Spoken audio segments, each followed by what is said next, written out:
নির্বাচিত হওয়া এটা ব্যক্তি ফরহাদ কিংবা ছাত্র শিবিরের ঢাকা বিশ্ববিদ্যালয়ের সভাপতি ফরহাদের কোনো অর্জন না। এটা ঢাকা বিশ্ববিদ্যালয়ের সকল শিক্ষার্থীদের মতামতের ভিত্তিতে প্রদত্ত একটি আমানতের দায়ভার আমার উপর। মূলত এটি ঢাকা বিশ্ববিদ্যালয়ের সকল শিক্ষার্থীদের বিজয়।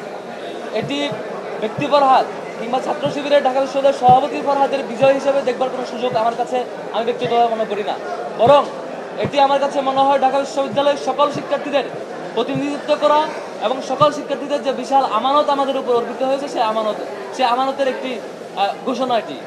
এবং এই কারণে ঢাকা বিশ্ববিদ্যালয়ের সকল শিক্ষার্থীর প্রতি আজকে থেকে আমার বিনীত অনুরোধ থাকবে, দায়িত্ব গ্রহণ এবং দায়িত্ব পালন পর্যন্ত যে কদিন সেই দায়িত্বে আমাদের থাকবো, আমি ব্যক্তিগতভাবে থাকবো, সেই কদিন পর্যন্ত ঢাকা বিশ্ববিদ্যালয়ের প্রত্যেকটা শিক্ষার্থী আমার জন্য উপদেষ্টা হয়ে কাজ করবেন।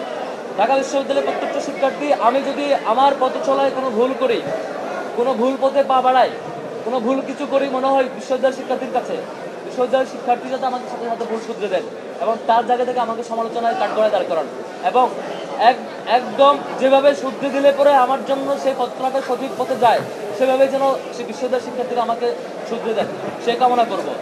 একই সাথে আমার জায়গা থেকেও এই যে বিশাল আমানত বিশ্ববিদ্যালয়ের শিক্ষার্থীদের প্রত্যাশা পূরণের জন্য, শিক্ষার্থীদের অধিকার বাস্তবায়নের জন্য যে বিশাল আমানত, আল্লাহ রাব্বুল আলামিনের কাছে দোয়া করি আল্লাহ রাব্বুল আলামিন যাতে শিক্ষার্থীদের এই আমানতের দায়ভার, এই আমানত রক্ষা করবার তৌফিক দেয়।